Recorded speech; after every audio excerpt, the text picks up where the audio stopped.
صباح الخير. It's my fucking birthday. والله العظيم عيد ميلادي النهارده، والنهارده راس السنة.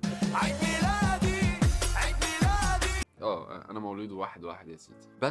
بس احنا مش هنحتفل السنة دي لا بعيد ميلاد ولا براس سنة. هتقولي ليه؟ هقولك تضامنا مع فلسطين واللي بيحصل في غزة، لانه انا كشخص مش قادر او مش متقبل فكرة ان انا احتفل وهيص.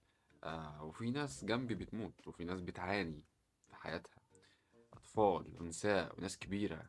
الفكرة مش في اللي مات، الفكرة في اللي عايش وبيعاني دلوقتي. اللي مات شهداء، ولكن it's up to you. يعني انت عايز تحتفل انت اعمل اللي انت عايزه، بس دي حتة جوايا انا ما قدرتش اعملها. فخلينا نبدأ الفيديو ده وان احنا نقول free Palestine. انا جاي اقول لك ان في a lot of updates حصلت السنة اللي فاتت كلها، وكان اكشن مش طبيعي ان انا I quit my job، ان انا سبت شغلي وسبت كل حاجة، وقررت ان انا اشفت خالص من المجال بتاعي واشتغل في حاجة تانية واجي اعيش في مكان تاني وابتدي ابني حياة مع نفسي.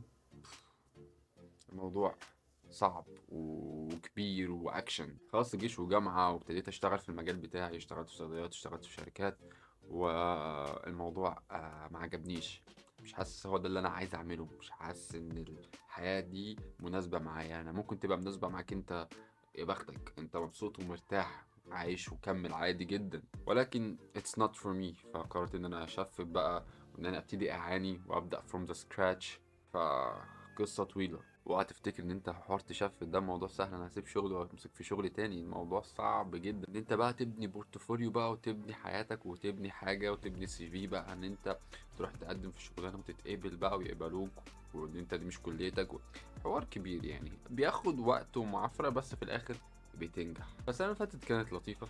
قابلت ناس كتير جدا، ناس كتير اتبسطت ان هي دخلت في حياتي وان انا اتعرفت عليها. قابلت كالتشرز مختلفة، مريت بتجارب عمري ما تخيلت ان انا ممكن اعملها او ادخل فيها. ولكن دايما زي ناس كتير انا باخد كل سنة بداية سنة ان انا بفلتر بقى، اشوف انا اللي حصل معايا قبل كده واللي هيحصل بعد كده ايه، مين في حياتي ومين مش هيبقى في حياتي. انا بعتبر اول سنة دي نقطة الصفر، ولكن انت ممكن تحط نقطة الصفر دي في اي وقت، في اي وقت في السنة تقف هنا ستوب. تعال نشوف بقى اللي حصل قبل كده واللي هيحصل بعدين، نفلتر ولا نكمل زي ما احنا. فالمهم ان انا عملت ده وتوصلت لحاجة مهمة جدا جدا جدا، لازم اي حد فيكم يعرفها. حاجة في الحياة عموما، في الشغل او في حياتك الشخصية او في اي حاجة، عايز تنجح اهم حاجة consistency. ان انت تكمل في اي حاجة بتعملها. عايز تبني فورمة وتعمل عضلات، هتنزل الجيم بكونسيستنسي منتظم. ايا كان الفترة بقى، سنة سنتين، لازم في كونسيستنسي، لازم تبقى مكمل. عايز سنانك تبقى نظيفة، لازم كل يوم تغسل سنانك بكونسيستنسي. عايز تنجح في شغلك، لازم تبقى مدي وقت لشغلك بطريقة منتظمة.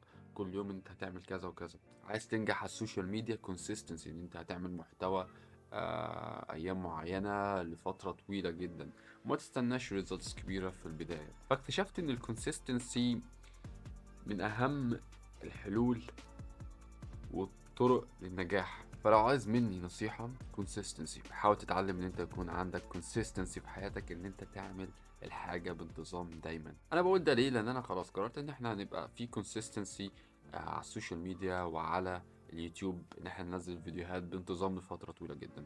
وعلشان اعمل كده واضمن ده، ان انا صورت الفترة اللي فاتت فيديوهات كتير وخليتها عندي، بحيث ان احنا يبقى عندنا محتوى لما نتزنق نعرف ننزل منه، وستيل بنصور. انتظروا مني فيديوهات جامدة جدا. أول مرة نعمل المحتوى ده، وتقريبا مفيش حد في الوطن العربي بيعمل نفس المحتوى ده. ما تخيلتش ان انا ممكن اعمل حاجة زي كده، مجنونة شوية.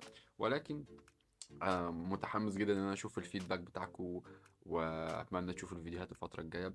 وما تنساش تعمل سبسكرايب ولايك عشان تشوفوا الفيديوهات الجاية. لا الموضوع خطير يا جدعان، الموضوع خطير. خلينا ننتهي الفيديو ده واقول Free Palestine.